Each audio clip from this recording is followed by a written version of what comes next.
बिस्मिल्लाहिर्रहमानिर्रहीम, अस्सलाम वालेकुम। Welcome to my YouTube channel. आज मैं आपके साथ जिस केक की वीडियो शेयर कर रही हूँ, छोटा सा केक का मेरा अर्जेंट ऑर्डर था 2.5 पाउंड्स का। और इसमें ये मिल्क चोको वनीला फ्लेवर है, जिसमें वनीला स्पंज हम बनाएंगे और उसमें मिल्क चॉकलेट गनाश की हम फिलिंग करेंगे। और इस केक की बिग स्टोरी है, वो कहते हैं ना every cake has a story to tell, वो मैं आपके साथ शेयर करती हूँ आगे चल के। तो स्पंज हम प्रिपेयर करेंगे। अच्छा, इसमें मैं आपको पूरा ब्रेकअप दूंगी क्योंकि लोग मुझसे कहते हैं कि छोटा केक की जो है ना pan size each and everything बताएं। तो मैं इसमें आपको बैटर, सिरप, गनाश कितना कितना इस्तेमाल हुआ, ईच एंड एवरीथिंग पूरा ब्रेकअप मैं बताती जाऊँगी, तो आप उसको नोट डाउन कर लीजिएगा। तो 3 एग्स लिए हमने रूम टेम्परेचर के पर रखे हुए, उसमें हमने 92 ग्राम शुगर शामिल की और उसको हम whip कर लेंगे अपने स्टैंड मिक्सर में, इतना कि वो डबल हो जाए, वॉल्यूम में डबल का ट्रिपल हो जाए तकरीबन। तो 5 to 7 मिनट्स में इसको बीट करूँगी हाई स्पीड पर। अच्छा, क्योंकि अर्जेंट ऑर्डर है, सारे काम एक साथ करने हैं साइमल्टेनियसली, मैंने शुरू कर दिया अपने लिए गनाश बनाने के लिए। तो गनाश के लिए मैं ले रही हूँ 400 ग्राम्स विपिंग क्रीम। इसको मैं डबल बॉयलर पे गर्म कर लूँगी। इसको मैं बाद में आगे चल के डिवाइड कर लूँगी, क्योंकि मैंने 2 तरह के गनाश बनाने, मिल्क चॉकलेट गनाश बनेगा और डार्क चॉकलेट गनाश बनेगा। तो वो मैं हम बाद में फिर उसको डिवाइड कर लेंगे, वो मैं आपको आगे शेयर करती हूँ चल के। तो ये हमने ले ली 400 ग्राम विपिंग क्रीम, इसको डबल बॉयलर पे रख के गर्म कर लेंगे। मीनवाइल हम बना लेंगे शुगर सिरप। सारे काम जल्दी जल्दी करने पड़ते हैं अर्जेंट ऑर्डर में। तो 1/4 कप लिया मैंने शुगर ली है, और उसमें दुगना पानी जाएगा, तो 1/4 कप से मैंने 2 दफ़ा पानी इसमें शामिल कर दिया। इसको इतना मैं गर्म करूँगी, इतना लाइक बॉईल करूँगी, पका लूँगी कि चीनी इसमें डिज़ोल्व हो जाए। फिर इसको हम ठंडा करके ले आएंगे जब ये रूम टेम्परेचर पर आ जाएगी। तो अब हम इसमें शामिल करेंगे कुकिंग ऑयल। कुकिंग ऑयल कितना जाएगा इस वाली रेसिपी में, क्योंकि छोटा 3 अंडों का एग है, तो इसमें 62 ग्राम्स कुकिंग ऑयल मैं शामिल करूँगी। इसी सेम यही रेसिपी मैं पहले 6 एग के साथ आपके साथ शेयर कर चुकी हूँ, मॉइस्ट वनीला केक की, लेकिन वो सिर्फ और सिर्फ स्पंज की ही हमने रेसिपी शेयर की थी, वो पूरा केक नहीं था। तो आप चाहें तो अगर आपको बड़ा केक बनाना था, वहाँ से वो भी देख सकते हैं। तो इसमें फ्लावर जाएगा 122 ग्राम, और 3 ग्राम इसमें मैंने शामिल कर दिया था बेकिंग पाउडर। अच्छा, जो रिमेनिंग ऑयल था मैंने वो भी इसमें शामिल कर दिया हमारे बैटर में। और हम उसमें शामिल कर देंगे 1 टीस्पून के करीब वनीला एसेंस। वनीला एसेंस हमेशा कहती हूँ बहुत अच्छी क्वालिटी का यूज़ किया कीजिए, उससे आपके केक पे बहुत फ़र्क पड़ता है। थोड़ा सा तो जाता है, 1 टीस्पून, आधा टीस्पून, तो अच्छी क्वालिटी का इस्तेमाल कर लेना चाहिए। अब हम क्या करेंगे, जो हमारा मैदा है 122 ग्राम, और 3 ग्राम्स हमारी है हमारा है बेकिंग पाउडर, उसको हम मिक्स कर लेंगे और सिफ्ट कर लेंगे। सिफ्ट करना हमेशा बहुत ज़रूरी होता है, बताती हूँ मैं, क्योंकि सिफ्ट करने से एक तो ये होता है कि इसमें कोई भी अगर कोई लम्स वगैरह गुठलियाँ होती है तो वो हम सेपरेट कर सकते हैं आराम से, वो उसमें बैटर में शामिल नहीं होंगी। प्लस ये कि इसमें एयर इनकॉपरेट होती है। तो जो आपका केक है ना, उसका राइज़ होने में बहुत सारे जो है ना अवामिल शामिल होते हैं, वो मैं आपसे डिस्कस कर रही हूँ। तो अब पूरी वीडियो बहुत ही गौर से देखने और सुनने वाली है। तो जितना आप एव्स को छानेंगे, अगर आप 2 दफ़ा 3 दफ़ा छान लेंगे, तो और आपकी चांसेस बढ़ जाते हैं कि आपका जो बैटर है वो और मज़ीद राइज़ हो। अब देखें, ये हमने जो 3 अंडे थे, 3 अंडों से कितना सारा बैटर जो हमारा है वो राइज़ हो गया ना। तो डबल क्या ट्रिपल हो गया तकरीबन वॉल्यूम में। तो इसीलिए मेरा जो है ना स्पंज बहुत ज़्यादा राइज़ होगा। और उसके एक और तीसरा जो अवामिल है, वो मैं आपको बताती हूँ। पता नहीं अवामिल कहते हैं क्या कहते हैं, जो भी कहते हैं। तो वो ये है कि जो हम इसमें शामिल करते हैं ना मैदा, तो वो बहुत सॉफ्ट हैंड से और 3 हिस्सों में, ये नहीं कि सारा एक साथ डाल दिया धाड़ करके और फिर मिक्स कर दिया लंबे लंबे हाथ मार के, वो नहीं होता। बहुत ही सॉफ्ट हैंड से आपने अपने विस्क को फ़ोल्ड करना होता है, विस्क के ज़रिए अपने अपने मैदे को उसमें फ़ोल्ड करना होता है, बहुत ही प्यार से इसको हैंडल करना होता है। इसीलिए मैं ये वाला जो अमल है, इस प्रोसेस को मैं फॉरवर्ड करके या तेज़ करके आपको नहीं दिखाती, ताकि आपको आइडिया हो जाए कि कितने प्यार से इसको कितना जेंटली हैंडल करना होता है जब आप इसमें मैदा शामिल कर रहे होते हैं अपने स्पंज में। तो अगर आप उसको तेज़ से जल्दी जल्दी करेंगे ना, उसको आड़े टेढ़े हाथ मार के उसको अगर हम फोल्ड करेंगे, मिक्स करेंगे, तो उससे क्या होता है, रबरी हो जाता है हमारा स्पंज, या फूलता नहीं है। आप लोग भी शिकायत करते हैं कि हमारा स्पंज नहीं फूला, उसकी ये वजह होती है। तो छोटी छोटी सी टेक्निक्स होती हैं, उनको जो है ना ध्यान से सुना करें, देखा करें और उस पर अमल किया करें। पहले स्टार्टिंग में मैं भी ये करती थी, अपनी फ़नकारियाँ दिखाती थी तो फिर बड़े नुकसान होते थे उससे। तो इसलिए मैं नहीं चाहती कि इतने महंगे इंग्रेडिएंट यूज़ करने के बाद, इतनी मेहनत करने के बाद जो है ना वो आप डिसहार्ट हो जाए। इसलिए मैं बहुत ही ज़ोर दे देकर आपको समझा रही होती हूँ कि इसको बहुत ही जेंटली सॉफ्टली इसको आपने फ़ोल्ड करना है। तो ये हो गया। अच्छा, मैंने दो जो है ना 5 इंच के पैन प्रिपेयर करके रख लिए थे, और वो हाइटेड के थे मेरे दोनों पैन। मैं चाहती तो एक पैन में भी उसको मैं बेक कर सकती थी, लेकिन मेरा इरादा था कि मैं 3 स्लाइसेस जो है ना इसमें से बना लूँगी। तो मैंने सोचा कि एक में सिंगल पोर्शन जाएगा और दूसरे में मैं डबल पोर्शन डाल दूँगी, तो उससे ये होगा कि हमारी 3 अच्छी स्लाइसेस निकल। लेकिन इतना अच्छा मेरा माशाल्लाह माशाल्लाह इतना अच्छा राइस हुआ था मेरा स्पंज, कि 3 नहीं बल्कि मेरी 4 स्लाइसेस निकल आई थी। तो अभी आपको मैं दिखाऊंगी। तो हमारा ये तकरीबन इतना ख़तरनाक इसका फ़िगर था, जो मेरा अभी बैटर तैयार हुआ था उसका फ़िगर आपको बताऊंगी, 420 ग्राम। तो वो 20 ग्राम तैयार हुए थे, तो मैंने सोचा कि एक में जो है ना मैं 280 ग्राम डाल दूंगी और दूसरे में 140 कर दूंगी। तो एक में 276 मैंने डाल दिया। वहीं पे मैं रुक गई कि ऐसा ना हो कि 4 ग्राम के चक्कर में दूसरी ये खाली हो जाए। तो हम 4 ग्राम वहाँ पे एडजस्ट कर लेंगे। तो दूसरे वाले में 144 ग्राम आ गया। तो 420 ग्राम का बैटर तैयार हुआ था हमारा 3 एग्स के साथ। ठीक है, तो ये भी मैंने आपको बता दिया। आप इस तरह भी अपनी कैलकुलेशन कर सकते हैं। वैसे मैंने कभी कैलकुलेशन नहीं की, मैं अब आप लोगों की वजह से करने लगी हूँ इतनी कैलकुलेशन। मैं तो बस अल्लाह का नाम लेके बना दिया करती थी। तो और ये है कि एंड में अच्छा रिज़ल्ट आता था अल्हम्दुलिल्लाह। तो ये भी मैं आप लोगों की वजह से इसको मेजर कर रही हूँ शुगर सिरप को, ताकि आइडिया हो जाए। ये हमारा बना था 136 ग्राम का, लेकिन जब मैंने इसको बाद में चेक किया था तो हमारा 120 ग्राम यूज़ हुआ था। इसका मतलब हुआ कि ईच लेयर, 4 लेयर थी ना, ईच लेयर हमने 30 ग्राम जो है शुगर सिरप हमने यूज़ किया होगा, इसीलिए 120 ग्राम जो है वो यूज़ हुआ था। बाकी जो एंड में बचा था उसका मैंने मेजर किया था, वो था तकरीबन 16 ग्राम बचा था। इसमें मैंने 2 ड्रॉप जो है ना वनीला एसेंस के शामिल कर दिए। उसको मैंने फ्रिज में रख दिया हमारे सिरप को, ताकि वो ठंडा हो जाए। अच्छा जी, अब हम बना रहे हैं अपना क्या, मिल्क चॉकलेट गनाश। 250 ग्राम मैंने लिया, ढाई 2.5:1 इसका रेशो होता है। 2.5:1 इसका रेशो होता है। तो 250 ग्राम मैंने ली मिल्क चॉकलेट। उसमें शामिल कर दी 100 ग्राम हमारी क्रीम, जो कि हमने डबल बॉयलर पे गर्म करके रखी थी। ठीक है, ये हम इसमें शामिल करेंगे और इसको हम रख देंगे। और मीन वाइल मैं बना लूँगी क्या, dark chocolate ganache. Dark chocolate ganache में थोड़ी सी ज़्यादा बना रही, क्योंकि मेरा एक और ऑर्डर है सुबह का, तो उसके लिए मुझे चाहिए होगी थोड़ी सी गनाश। वो भी 2 पाउंड का छोटा सा केक है। तो उसकी वीडियो जब एडिट करूँगी इंशाल्लाह वो भी शेयर करूँगी। एक दो वीडियोज़ और भी है, अभी मैंने रोब्लॉक्स की थीम का बनाया था, वो भी रखा हुआ है, बस एडिट करने का टाइम नहीं मिल रहा। तो डार्क गनाश हम ले रहे हैं 2:1 रेशो में। तो 300 ग्राम ये थी हमारी डार्क चॉकलेट, सॉरी 600 ग्राम थी हमारी डार्क चॉकलेट, और उसमें मैंने शामिल की 300 ग्राम हमारी विपिंग क्रीम। तो ये 900 ग्राम होनी चाहिए। तो दूसरी एक और बात मैं आपको बताती हूँ, जब भी हम इसको गर्म करते हैं ना विपिंग क्रीम को डबल बॉयलर पे, तो अगर उसमें क्या होता है कि 2-4 ग्राम 10 ग्राम जो है ना वेट थोड़ा सा कम हो जाता है क्रीम का, तो वो मुझे लगता है एवोपरेट हो जाती है। तो कभी अगर आपको ऐसा लगे तो आप परेशान मत होइएगा, बस हो गया सो हो गया। जितना हमने मेजर कर लिया गरम करने से पहले, वही हमने यूज़ करना है। तो ये हो गया। अब मैंने इसको साइड पर रख दिया। अब मीन वाइल हम क्या कर रहे हैं, अच्छा देखिए इसको मैंने फास्ट कर दिया, क्योंकि इसकी ज़रूरत नहीं थी, इस पर खाली हमने मिक्सिंग ही करनी थी ना, और इसमें कोई इतना वो हार्ड एंड फास्ट कोई रूल नहीं है। तो इसको बस इतना मिक्स करूँगी कि ये अच्छा सिल्की स्मूथ सा हमारे गनाश तैयार हो जाए। फिर इसको हम थोड़ा सा ठंडा कर लेंगे। अच्छा, इसको आप फ्रिज में भी रख सकते हैं अगर आपका अर्जेंट ऑर्डर है। तो मैंने इसको एसी में रखा था 15-20 मिनट के लिए, बस ज़्यादा नहीं। और अगर फ्रिज में रखेंगे तो 5-5 मिनट के गैप से निकाल के उसको आपको मिक्स करना पड़ेगा। अर्जेंट ऑर्डर के लिए बता रही हूँ, अगर अर्जेंट ऑर्डर नहीं है तो कोई ज़रूरत नहीं उसको फ्रिज में रखने की, एसी में रखने की। आप बस उसको क्लिंग रैप करें और रख दें नेक्स्ट डे तक के लिए, क्योंकि अर्जेंट ऑर्डर होता है तभी जल्दी जल्दी करता है ना बंदा, वरना तो एक दिन पहले बना कर रख लेता है। तो मिल्क चॉकलेट गनाश को मैंने रख दिया एसी में। अब डार्क चॉकलेट गनाश में बना रही हूँ 2:1 रेशो पे हमारा ये बनेगा। और इसको भी मिक्स करके मैं कुछ देर के लिए रख दूँगी एसी में। अच्छा जी, मीनवाइल हमारे स्पंज बेक हो गए। 180 डिग्री पे मैंने स्पंज इनको बेक किया था, और 22 मिनट्स में बहुत अच्छे से ये बेक हो गए थे। और अभी काफ़ी गर्म थे, मैं अभी ही लेकर आई थी। और बस जल्दी जल्दी में मैं इनको जो है ना वो केक पैन से निकालना चाह रही हूँ, क्योंकि टाइम बहुत कम था। टाइम ऐसे ही गुजरता है, और पता है वक्त बे वक्त लाइट चली जाती है ना, उसमें बहुत परेशानी। तो मेरी कोशिश थी कि मैं बस लाइट ना जाए, बाकी सब तो खैर है।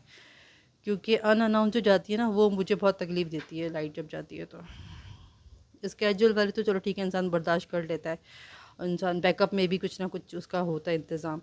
तो ये पहली स्लाइस हमने निकाली, इसका देखें बटर पेपर रिमूव किया मैंने। अभी कितना गर्म था ये, तो उस पर स्टीम आ गई। हमारे जो केक बोर्ड था ना, देखिए आपको फील हुआ होगा, उस पर स्टीम आ गई। नहीं देखा तो उसको रिवर्स करके चेक कर ले। डबल टैप करें लेफ़्ट हैंड साइड पर। अच्छा जी, अब क्या है कि हम दूसरा वाला जो है वो निकाल रहे हैं अपना स्पंज। तो मैं आपको दिखाती हूँ कितना राइस हो चुका है। अभी से ही आपको फील हो रहा होगा कितना हमारा पैन पूरा फुल हो गया। तो इसको, ये भी काफ़ी गर्म है और इतनी जल्दी जल्दी मैं करी थी, मुझसे हो नहीं रहा था। आपको पता है राइट हैंड का ग्लव था, मैं लेफ़्ट हैंड में उसको यूज़ कर रही थी, मुझसे नहीं हो रहा था जल्दी जल्दी के चक्कर में। जल्दी का काम इसीलिए कहते हैं शैतान का काम होता है। लेकिन अब ये है कि ऑर्डर ले लिया तो मरता क्या ना करता। ऐसी कोई सिचुएशन हो गई थी उस वक्त। मैं फ्री थी उस दिन, इसलिए मैंने ले लिया था अर्जेंट ऑर्डर, अदरवाइज़ मैं यूजुअली मना कर देती हूँ। तो बस ये हमने निकाल के दे दिया 10 मिनट के लिए मुश्किल से। मीन वाइल मैंने जल्दी जल्दी गनाश प्रिपेयर कर लिए। और इनकी देखें आप, नज़र आ रही हो कि 4 स्लाइसेस हमारी बहुत आराम से बन गई थी। अब मैंने क्या किया कि केक बोर्ड के ऊपर थोड़ा सा डार्क गनाश मैं अप्लाई कर रही हूँ। अब हम स्टैकिंग करेंगे। पहले लेयर मैंने इस पर सेट कर दी और हम क्या करेंगे, शुगर सिरप से इसको सोक करेंगे पहली स्लाइस को। वैसे तो मॉइस्ट केक होता है, इसको इतनी ज़रूरत होती नहीं है, लेकिन थोड़ा सा कर लिया करें हल्का सा। आज किसी ने सवाल किया था कि उन्होंने ओवर सोक कर लिया, तो ओवर सोक करने की वजह से फिर उन्होंने उसको रख भी दिया फ्रीज़र में, सोने पे सुहागा। तो फ्रीज़र में केक को रखने से मैं हमेशा मना करती हूँ। फ्रीज़र में केक को नहीं रखना होता, नहीं रखना होता, नहीं रखना होता। फ्रिज में रखें, क्योंकि फ्रीज़र जो है ना वो जमाता है चीज़ों को, ठंडा नहीं करता, वो उसको क्रिस्टलाइज़ कर देता है। तो फिर जब हम उसको फ्रीज़र से बाहर निकालते हैं तो वो वापस से मेल्ट होता है। थॉ होती है ना कोई चीज़, वो थॉ होता है, तो फिर जब मेल्ट हो जाता है, पानी के फॉर्म में रहता है, तो फिर वो दोबारा से बहना शुरू कर देता है। वो फिर जो है ना चीज़ संभलती नहीं है। तो बात को थोड़ा गौर से सुना करें और मान लिया करें। तो आपकी परेशानी से बचेंगे। अब हमने दूसरी स्लाइस रखी और उसको भी मैंने सोक कर लिया शुगर सिरप से। शुगर सिरप का मैंने हिसाब बता दिया, तकरीबन 30 ग्राम ईच स्लाइस जो है वो हमारा हिसाब बना है टोटल। तो अगर आप बिल्कुल बिगनर्स हैं तो आप वेइंग स्केल के ऊपर रख कर भी कर सकते हैं, तो आपको थोड़ा सा और आइडिया हो जाएगा। अब मैंने फिर से देखा गनाश की कंसिस्टेंसी कितनी अच्छी आई है, और हालांकि बिल्कुल अभी बना था, ताज़ा ताज़ा। तो कंसिस्टेंसी बहुत अच्छी है। इसको मैंने फ्रिज में भी नहीं रखा, बस कुछ देर के लिए इसको एसी में रखा, 10 से 15 मिनट के लिए, बस ज़्यादा नहीं। अच्छा जी, ये हो गया। इसके बाद हमने थर्ड स्लाइस को भी अपना सोक कर लिया। अब इसके ऊपर भी हम अपनी गनाश जो है वो स्प्रेड कर लेंगे। गनाश हमेशा हमेशा हमेशा मैं बताती हूँ पाइपिंग बैग से किया कीजिए। उससे फिलिंग जो है ना, पाइपिंग बैग से करने से ये होता है कि आपका केक जो है ना बिल्कुल लेवल बनता है। आपको बहुत ज़्यादा मेहनत नहीं करनी पड़ती उस चीज़ों में। तो ये हो गया। मैं, हालांकि मुझे इतना अर्सा हो गया, लेकिन मैं फिर भी पाइपिंग बैग से ही करती हूँ, ताकि वो इवनली जो है ना पूरा स्लाइस में इवनली हमारी जो फिलिंग है वो स्प्रेड हो जाए। तो ये देखिए जितना हमने बनाया था 350 ग्राम बनाया था मिल्क चॉकलेट गनाश। तो उसमें से थोड़ी सी तकरीबन 2 चम्मच के बराबर गनाश बची थी, वो मैंने बाद में किसी टोस्ट पर लगा कर और मज़े से खा ली थी। मुझे केक से फ़ारिग होने के बाद ना भूख का एहसास होता है बहुत शिद्दत से, काम से फ़ारिग होने के बाद। तो वो मैं इतना बता रही हूँ। मेरे बताने का ये मकसद था कि 350 ग्राम जो है ना हमारी गनाश तकरीबन इसमें इस्तेमाल हुई है। उसमें से 2 चम्मच अगर बचा होगा तो 10, 12, 15 ग्राम वज़न बचा होगा। तो 350 में से हमने समझ लिया 335, 325 ग्राम हमारा यूज़ हो गया। अच्छा जी, मैं इसको 10 मिनट के लिए फ्रिज में रखा, फ्रिज से अब निकाला तो इसका हमने वेट चेक कर लिया, ताकि हमें अंदाज़ा हो जाए कि हम इस पर कितनी गनाश अप्लाई करेंगे। तो अभी 856 ग्राम इसका वेट आ रहा है। 70 ग्राम का जो है हमारा बोर्ड है। तो हम जब एंड में इसका वेट करेंगे, उसमें से 70 ग्राम हम माइनस कर देंगे बोट बोट का वेट। अब मैं बहुत ही थिन उस पर मैंने अप्लाई की है डार्क चॉकलेट गनाश, और ये भी अभी हमने जो बनाई थी वही वाली है, 2:1। ठीक है, उसको थोड़ी देर के लिए मैंने एसी में रखा था, बस और कुछ नहीं। तो इसको मैं अप्लाई कर रही हूँ, और हम क्या करेंगे देखें, जो इसमें एक्सेस है ना वो हम स्क्रैपर से स्क्रैप कर लेंगे। तो अच्छा स्मूथ हमारा जो है ना क्रम कोट हो चुका होगा हमारा केक। तो अब हम देख लेते हैं कि क्रम कोट में हमारी कितनी गनाश इस्तेमाल हुई है। तो जनाब क्रम कोट में हमारी गनाश इस्तेमाल हुई है 160 ग्राम तकरीबन, क्योंकि 856 था, उसमें से 1014 इसका भी वज़न आया। तो जब हम उसको माइनस करेंगे तो तकरीबन 160 का ही 158 या 156 बनता है। 1 1 ग्राम का हिसाब नहीं करते, बुरी बात। तो अब मैं क्या कर रही हूँ, इसके ऊपर थोड़ा सा और गनाश अप्लाई कर रही हूँ। और क्योंकि इसके ऊपर हमें ब्लैक कलर देना था, तो मैं ये वाली जो इसकी फ़ाइनल कोट होनी चाहिए, वैसे तो अमूमन होनी चाहिए थी यकीनन, लेकिन इसलिए मैं इसको थोड़ा सा थिन रखूँगी क्योंकि ब्लैक कलर को मुझे अभी इसका देना है, तो वो मैं ब्लैक जो है वो गनाश में ही मिलाऊँगी। इसमें नहीं मिलाया मैंने पूरे में, क्योंकि पूरे में ब्लैक कलर मिलाना जो है वो सही नहीं है मेरे हिसाब से, क्योंकि पूरे जो आपका अंदर का जो ले है ना इसकी चॉकलेट फ्रॉस्टिंग, वो सारी काली हो जाएगी, वो अच्छा नहीं लगता। तो उसको ब्राउन ही रहता है, आपके केक के टेस्ट पर भी इफ़ेक्ट पड़ सकता है, इसलिए कह रही हूँ। क्योंकि ब्लैक कलर जो है वो ठीक ठाक क्वांटिटी में यूज़ होता है। तो हम ये वाली हमारी समझ लें कि फ़ाइनल ही अगर फ्रॉस्टिंग होती है, अगर ये ब्लैक नहीं होता तो यही इसकी फ़ाइनल फ्रॉस्टिंग होती है। और इसमें हमारा जो यूज़ हुआ है वो यूज़ हुआ है 130 ग्राम गनाश। तो 160 पहले हो गया, 130 अब तो 290 ग्राम अब तक यूज़ हुआ। अगर आप देखें, अगर हम ब्लैक वाली गनाश इस पर कलर नहीं करनी होती तो हमने 290 ग्राम में हमारा आराम से केक जो है वो कोट हो चुका होता। अब क्या करूँगी मैं, इसमें ब्लैक कलर के लिए मैंने 150 ग्राम ली है दोबारा से थोड़ी सी डार्क वाली गनाश। उसमें मैं शामिल करूँगी ब्लैक कलर, और ये मिल्कीज़ का ब्लैक कलर है, लिक्विड कलर है मिल्कीज़ का ब्लैक कलर, ठीक है। ये मैं शामिल की, छोटी बॉटल में भी आता है, लेकिन मैं जो है यूजुअली बड़ी बॉटल ही मंगा लेती हूँ, तो सही रहता है। तो ये देखिए, मैं इसको 1 से 2 दफ़ा पम्प किया और इसको मिक्स कर लूँगी, तो बहुत ही अच्छा कलर अचीव हो जाएगा हमारा ब्लैक। बहुत ज़्यादा कलर डालने की ज़रूरत नहीं पड़ेगी, और बहुत ही जेट ब्लैक कलर तैयार हो गया था हमारे गनाश का। तो फ्रिज में मैंने दोबारा से रख दिया था अपने केक को, ताकि वो थोड़ी सी और सेट हो जाए उसकी गनाश। फिर हम उसके ऊपर ये ब्लैक कलर की जो गनाश है वो हम अप्लाई करेंगे। तो किसी ने एक दफ़ा मुझसे पूछा था कि हम ब्लैक कलर का डायरेक्ट इसी तरह हम ऊपर पोर करके कर लें, तो नहीं कीजिएगा प्लीज़। क्योंकि क्या होता है कि उस वो जो है ना कलर आपका स्प्लिट कर सकता है, पहली बात। और अगर चले नहीं भी करता है स्प्लिट किसी भी तरह सूरत में, तो क्या है कि आपके केक का जो वो है ना आपका टेस्ट, वो तो उसको स्पॉइल तो करेगा ना डेफिनेटली। क्योंकि किसी चीज़ में मिलाकर कलर शामिल करने में और डायरेक्ट अप्लाई करने में फ़र्क होता है, तो वो बिटर टेस्ट आएगा मेरे हिसाब से। मैंने कभी वैसे ऐसे किया नहीं है। तो ये देखें, हमें इसको पाइपिंग बैग में डालने की ज़रूरत नहीं, बहुत ही रनी हो गया, क्योंकि हमने इसमें कलर मिक्स किया था और अभी का फ्रेश गनाश बनी हुई थी। तो इसको बस मैंने उस पर अपने ठंडे केक के ऊपर उसको सारा गनाश मैंने पोर कर दिया बोल से। और अब मैं पैलेट नाइफ से उसको स्प्रेड कर रही हूँ, तो वो सारा साइड पे नीचे की तरफ आता जाएगा, और चंद सेकंड में आप पूरा केक जो है ना वो, चिलगोज़े बेचने वाले को भी अभी आना था जब मैं वॉइस ओवर कर रही हूँ। चिलगोज़े बेच रहे हैं वो, इतनी गर्मी में, दिमाग ख़राब हुआ है गर्मी से। खैर, तो फिर मैं इसको जो है ना नीट कर रही हूँ इसी तरह। बिल्कुल मेरी खिड़की के नीचे आ गया है। लेकिन बड़ी लंबी वीडियो है भाई, मैं बहुत थक चुकी हूँ, तो मैं जल्दी जल्दी इसको वाइंड अप करती हूँ। और मैं इसको जल्दी जल्दी से ना स्क्रैप कर रही हूँ हमारे केक को, ताकि ये बिल्कुल नीट हो जाए। और उसके बाद हम ऊपर से भी इसको स्क्रैपर से रिमूव कर लेंगे, तो क्या हो जाएगा, ये बिल्कुल साफ़ हो जाएगा। लग रहा है वो और मैं, हम दोनों जो है ना पूरे उसमें मुकाबले में बातें कर रहे हैं कि वो क्या चाह रहा होगा मैं ना जीतूँ, मैं चाह रही हूँ वो मुझसे ना जीते।